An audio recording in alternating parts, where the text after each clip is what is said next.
देवी भागवत महात्म्य। श्रीमद् देवी भागवत का महात्म्य सुनने वाले सभी श्रोताओं को पूर्ण चंद्र पांडे का सादर नमस्कार।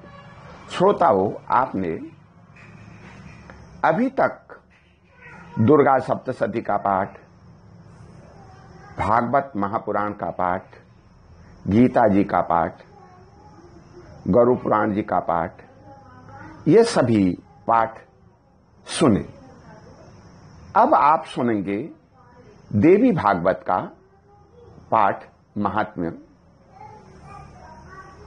देवी भागवत की रचना जब 18 पुराणों की रचना की गई थी, तब वेदव्यास जी ने इस पुराण को भी लिखा। और ये पुराण जो है भक्ति और मुक्ति देने वाला है। और इस पुराण के जो वक्ता थे वो स्वयं वेदव्यास जी थे। उन्होंने और राजा जनमेजय जी को इस भागवत को उन्होंने सुनाया था। और किस लिए सुनाया था कि पूर्व काल में जनमेजय के पिता राजा परीक्षित थे। उन्हें तक्षक सर्प ने डस लिया था। और जिसको सर्प डस लेता है, आग में जल जाता है, जहर खा लेता है, कहते हैं कि उसकी गति नहीं होती है, दुर्गति होती है। और राजा परीक्षित की दुर्गति के निवारण के लिए जनमेजय ने देवी भागवत सुना। वेद व्यास जी के मुखारबिंद से 9 दिनों तक इसका श्रवण उन्होंने किया।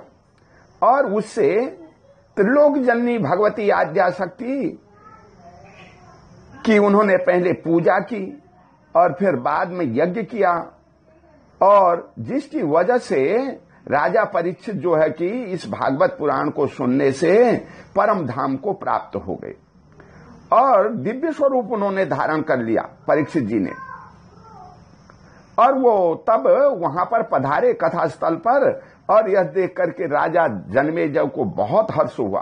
उन्होंने मुनिवर वेद व्यास जी की फिर भली भांति पूजा की कि आपने मेरे पिता का तारण कर दिया। और जो मनुष्य भली भांति भागवत पुराण का पाठ करता है, भागवत पुराण की पूजा करता है, ब्राह्मणों को निमंत्रित करता है, लोगों को निमंत्रित करता है, आमंत्रित करता है, अगर वह वहां पर भागवत कथा को सुनता है तो वह भक्ति और मुक्ति को प्राप्त हो जाता है। जो पुरुष देवी भागवत के एक श्लोक अथवा अधिक श्लोक का भी भक्ति भाव से नित्य पाठ करता है, उस पर देवी प्रसन्न हो जाती है। महामारी, हैजा आदि भयंकर बीमारियां तथा अनेकों उत्पाद भी देवी भागवत के शरण मात्र से समन हो जाते हैं। पूतना आदि बाल ग्रह कृत तथा प्रेत जनित जो भय है, वे सब देवी भागवत के श्रवण से पास भी नहीं फटकते। भक्ति पूर्वक देवी भागवत का पाठ और श्रवण करने वाला मनुष्य धर्म, अर्थ, काम और मोक्ष का फल का अधिकारी हो जाता है। भगवान श्री कृष्ण प्रसेन को खोजने के लिए चले गए। मणि थी उनके पास और श्री कृष्ण भगवान को लांछन लग गया कि भाई उन्होंने मणि दी है। और जब वो मणि की खोज में गए तो बहुत समय तक नहीं लौटे। तब वसुदेव देव जी ने यह देवी भागवत सुना। इसके प्रभाव से उन्होंने अपने प्रिय पुत्र श्री कृष्ण को शीघ्र पाकर के आनंद लाभ प्राप्त किया। भक्ति और मुक्ति उसके करतलगत हो जाती है जो भागवत महापुराण का पाठ सुनता है। यह कथा अमृत स्वरूपा है। इसके श्रवण से अपुत्र, जिनके पुत्र नहीं हो, वो पुत्रवान हो जाता है। जो दरिद्र हो वो धनवान हो जाता है और रोगी आरोग्यवान हो जाता है। जो स्त्री बंध्या, काग बंध्या और मृतवसा हो, वह भी देवी भागवत की कथा सुनने से दीर्घजीवी पुत्र की जननी बन जाती है। जिसके घर में श्रीमद् देवी भागवत की पुस्तक का नित्य पूजन होता है, वह घर तीर्थ स्वरूप हो जाता है।